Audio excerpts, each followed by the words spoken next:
Bismillahirrahmanirrahim. Assalamualaikum warahmatullahi wabarakatuh. Dan salam sejahtera. Apa khabar rakan-rakan?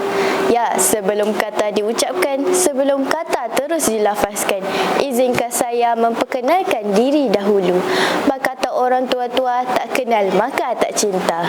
Nama saya Nur Amni Fahimah binti Muhammad Azhar, berusia 12 tahun.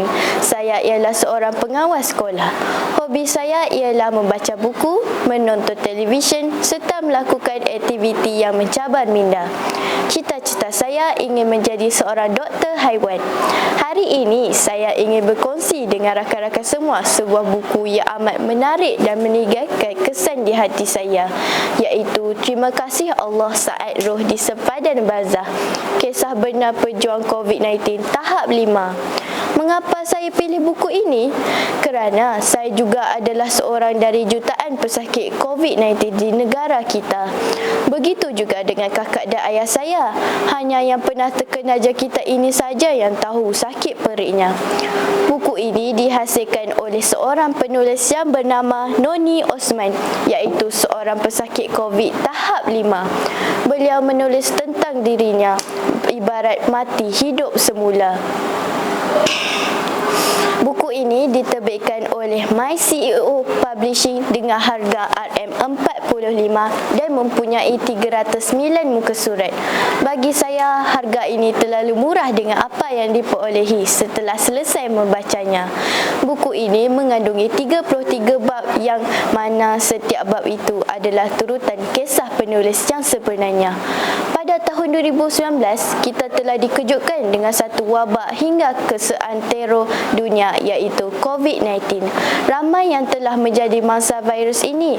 Ekoran itu, saya ingin berkongsi dengan rakan-rakan semua sebuah kisah benar seorang pesakit COVID. Macam mana rasa sakit ketika itu? Aku akan kuat semangat. Ada orang lagi teruk ujian. Sakitnya dari aku ini. Kena kuat. Itulah antara kata-kata yang sentiasa tersemat dalam hati penulis. Penulis menceritakan bagaimana beliau berdepan dengan ujian paling kritikal dalam hidupnya. Tak kala beliau diuji debar getaran, pukulan sakaratul maut, bergelut dan bertarung nyawa dalam keadaan seakan telah mati. Hatinya mengharap doa insan-insan sekelilingnya. Detik itu, sebelah kaki seolah-olah sudah tentangan di barzah, pasrah dan menyerah menunggu seluruh jasad tiba. Namun, ada sesuatu yang menghalangnya. Penulis terdengar-dengar sesuatu merintih serta merta yang kemudian membawanya bersujud kepada Allah supaya dipulangkan nyawa. Saat ditidurkan dan diintubasi sebanyak 2 kali, banyak keajaiban yang terjadi dan diceritakan dengan terperinci, sehingga saya seolah-olah turut bersama melalui perjalanan tersebut. Kita sebagai manusia berakal, tidak kiralah jika sampai di pengetahuan kita ada yang mengatakan pesakit COVID ini adalah konspirasi, agenda, dajjal atau sememangnya musibah biasa.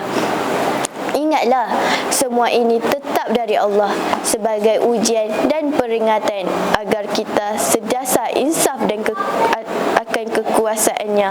Oleh itu, kita sebagai makhluk yang lemah dan tiada daya, maka bertawakan dan bergantung haraplah kepadanya semata-mata.